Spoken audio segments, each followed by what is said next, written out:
کیونکہ at Times ہم چاہتے کچھ ہیں مگر اس بچے کے حال کی طرح جیسے بھوکا ہوتا ہے نا بچہ تو رو رو کے بتاتا ہے، اسے یہ نہیں پتا ہوتا کہنا کیا، مانگنا کیا ہے، ضرورت کیا ہے. پھر ماں پوچھتی ہے اچھا کیا چاہیے، بولو کیا چاہیے، کیا کہتے ہو، بھوک لگی ہے، پیٹ میں درد ہے، سر درد ہے، کیا ہے تمہیں.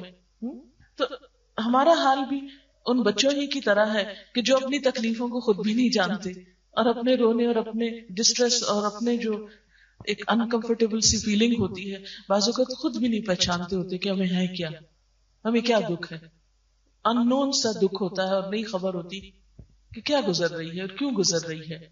ایسے مواقع پر انسان اگر اللہ تعالیٰ کی طرف رجوع کرے، لگتا تو مشکل ہے لیکن صرف 2 نفل پڑھ کے بھی دعا کر لے تو بہت فرق پڑ جاتا ہے اور فکر دور ہو جاتی ہے. تو آپ دیکھیے اس دعا پہ غور کیجئے کہ میرے لیے اس کام کو آسان کر دے، میرے لیے اس کو مبارک کر دے، یعنی اس میں برکتیں پیدا کر دے. اور اگر تیرے علم میں یہ کام میرے لیے برا ہے، میرے دین اور دنیا کے لحاظ سے اور انجام کے لحاظ سے، تو اس کام کو مجھ سے دور کر دے اور مجھے اس سے بچا کے رکھ. میرے لیے خیر اور بھلائی مقدر فرما جہاں کہیں بھی ہو، اور پھر مجھے اس پہ راضی کر دے اور یکسو کر دے. یعنی اگر اس کام میں نہیں اچھائی کہیں اور ہے تو پھر میری رہنمائی کر دے اس کام کی طرف.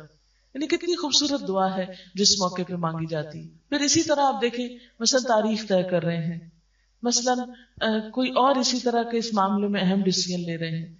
آپ ذرا سوچیں ہارڈلی کتنے منٹ لگتے ہیں 2 نفل پڑھنے میں؟ 5 منٹ. وضو کو کتنے منٹ لگتے ہوں گے؟ 5 منٹ.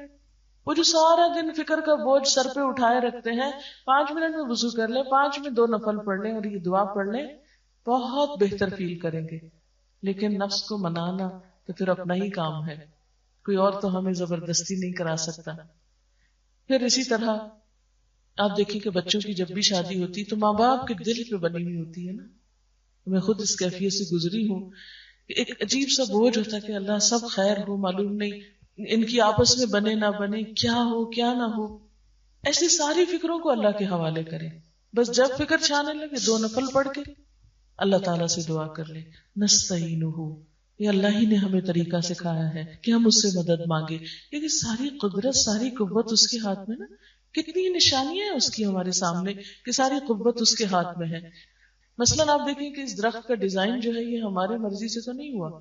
ہم اگر اس کو موڑنا چاہیں، اس کو پھیرنا چاہیں کہ نہیں ہم اب بور ہو گئے ہیں یہ پتوں کا یہ رنگ دیکھ کے یا یہ شکل دیکھ کے، تو اس میں کوئی تبدیلی کر دیں، رہے یہ یہی درخت لیکن بس ذرا ڈیزائن بدل دے، تو یہ نہیں ہم کر سکتے.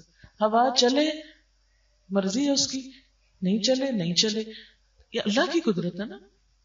یعنی چھوٹی چھوٹی چیزوں میں اللہ تعالیٰ کی قدرتیں نظر آتی. کس پھول کا رنگ کیا بنایا، کس کا ڈیزائن کیا، کس کا سائز کیا ہو، اس نے مقدر کیا ہے. تو بہت ساری چیزیں اس کے فیصلے پہ ہوتی ہیں. ہمارا کام کیا ہے؟ بس اس سے خیر اور بھلائی کے طلبگار رہیں، اس سے مانگتے رہیں، اس سے اچھی امیدیں رکھیں، اس سے اچھا گمان رکھیں. جیسا کہ حدیث میں آتا ہے اللہ تعالیٰ فرماتے ہیں کہ میں اپنے بندے کے ساتھ اس کے گمان کے مطابق معاملہ کرتا ہوں. جیسا وہ میرے بارے میں گمان رکھتا ہے میں بھی پھر اس کے ساتھ ویسا ہی معاملہ کرتا ہوں. کبھی مایوس نہ ہو اس کی رحمت سے، کبھی دل چھوٹا نہ کرے، کبھی یہ نہ سمجھے کہ یہ نہیں ہو سکتا. اس کے لیے کچھ بھی مشکل نہیں، اس کے ہاں سب کچھ ہو سکتا ہے. ہاں کمی ہے تو ہمارے اپنے مانگنے میں اور ہماری اپنی کوتاہی ہے کہ اس کی طرف رجوع نہیں کرتے.